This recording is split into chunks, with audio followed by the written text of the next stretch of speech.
নিজের কন্যা শিশুর জন্য কবর খুঁড়ছিলেন এই বাবা। আদরের সন্তানটি আক্রান্ত দুরারোগ্য থ্যালাসেমিয়া রোগে। পারিবারিক যা সঞ্চয় তার সবটুকুই খরচ করে ফেলেন মেয়ের চিকিৎসার ব্যয়। 1-2 টাকা নয়, প্রায় 10 লক্ষ ইউয়ান বা 1,70,00,000 টাকা খরচ করেও কোনো কুল কিনারা পাচ্ছিল না দরিদ্র পরিবারটি। এক পর্যায়ে ব্যয় বহন করতে না পেরে বন্ধ হয়ে যায় চিকিৎসা।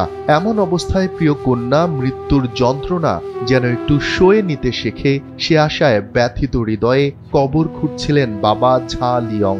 হৃদয় বিদারক এই ঘটনাটি 2017 সালে চীনের সিচুয়ান প্রদেশের এক প্রত্যন্ত গ্রামের। ঝাং লিয়ং প্রতিদিন কবরের পাশে বসে মেয়ের সঙ্গে সময় কাটাতেন, খেলতেন, গল্প করতেন, কখনো ঘুমাতেনও। তিনি বলেছিলেন, যদি মেয়ে এই পৃথিবী ছেড়ে চলে যায় তবে মৃত্যুর সঙ্গে তার পরিচয়টা আগে ভাগেই হয়ে যাক। এই দৃশ্য ছিল চোখে অশ্রু ও হৃদয়ে ঝড় তোলার মতো। ঘটনাক্রমে মানবেতর এই দৃশ্য এক ব্যক্তি ক্যামেরা বন্দি করে সোশ্যাল মিডিয়ায় ছড়িয়ে দেন। এরপর শুরু হয় এক মানবিক গল্প। লাখ লাখ মানুষ আবেগাপ্লুত হয়ে এগিয়ে আসেন। চীনের জনপ্রিয় ক্রাউড ফান্ডিং প্ল্যাটফর্মগুলো 1 মাসের মধ্যে পুরো চিকিৎসার খরচ তুলে দেয়। ডাক্তারদের পরামর্শে ঝাং দম্পতি পরে আরেকটি কন্যা সন্তানের জন্ম দেন। নবজাতকের কর্ড ব্লাডের স্টেম সেল ব্যবহার করে বড় মেয়ের চিকিৎসা সম্ভব হয়।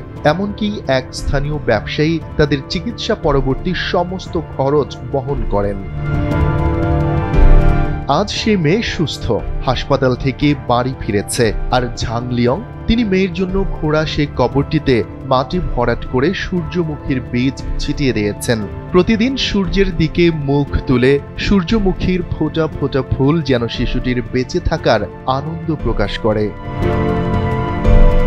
এই ঘটনা শুধুই চিকিৎসার সাফল্য নয়, এটি এক পিতার অটুট ভালোবাসা, সামাজিক ঐক্য এবং ইন্টারনেটের মাধ্যমে মানুষের পরস্পরের পাশে দাঁড়ানোর এক জীবন্ত উদাহরণ, যেখানে মৃত্যু, আশা এবং পুনর্জীবনের গল্প একসাথে ফুটে উঠেছে, ঠিক ফুটে ওঠা সূর্যমুখীর মতোই। শফিকুল ইসলাম শান্ত, NPB।